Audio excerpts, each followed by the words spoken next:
My next question from Twitter about PhDs comes from Anne McLeod. Hi Anne. And Anne asks, what are the reasons that universities are pushing PhDs instead of professional doctorates?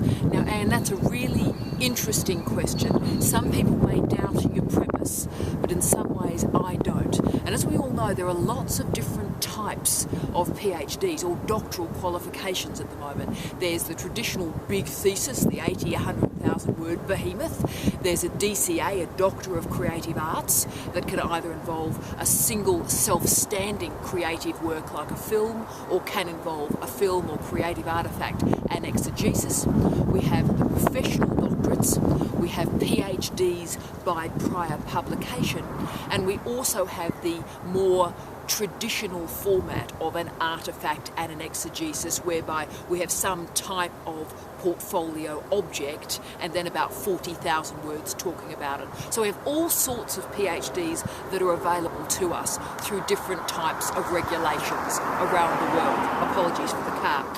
There's different modes, there are different lengths, there are different expectations, and indeed different examination protocols to manage and to handle that diversity.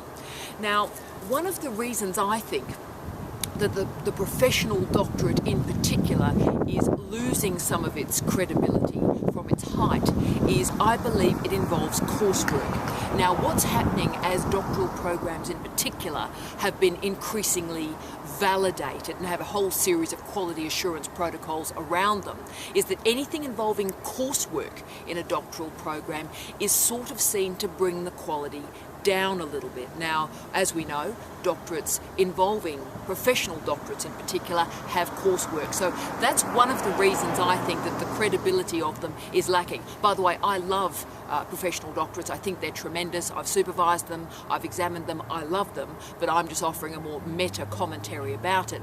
But why I think that coursework argument is pretty silly is obviously in North America, in all doctoral programs, there is a hell of a lot of coursework. So the problem is not just coursework alone.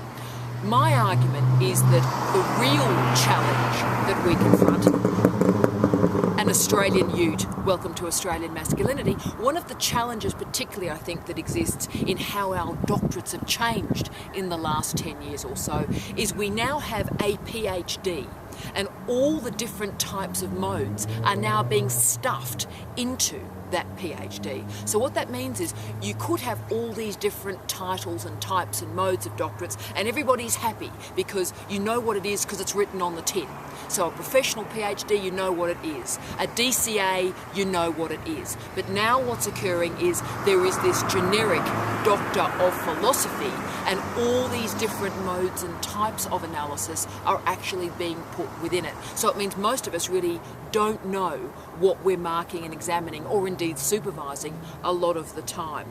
So, and what I think is occurring is applied research by its very nature tends to be disrespected, and the portfolio nature of professional doctorates, so the Doctor of Education, the Doctor of Psychology, really is out of time or out of phase with the heavy surveillance, the heavy monitoring that is occurring in doctorates at the moment. So I think that's why universities are moving away from them, or indeed students are moving away from enrolling in them, because the Doctor of Philosophy in and of itself is starting to become this all-encompassing term.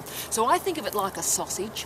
You know, in the old days, well, 10 or 15 years ago, it used to be clear you had a sausage that was a Doctor of Philosophy, a sausage that was a professional doctorate, a doctorate that was a PhD by prior publication. They were all very understandable sausages. Now what's happening is there's one bloody sausage. There is a Doctor of Philosophy, and all this different stuff is being put into that particular sausage package, and I think that's a problem. I would love the day again where the professional doctorate, the Doctor of Education, the Doctor of Psychology, the Doctor of Law is seen to be this fascinating, self-standing, high-quality applied research with a portfolio and with a synopsis or exegesis of type. Do I think that moment will come back? Probably not. Should it? Yeah. But Anne, great question, and good on you for recognising and remembering the value of a professional doctorate. Great question.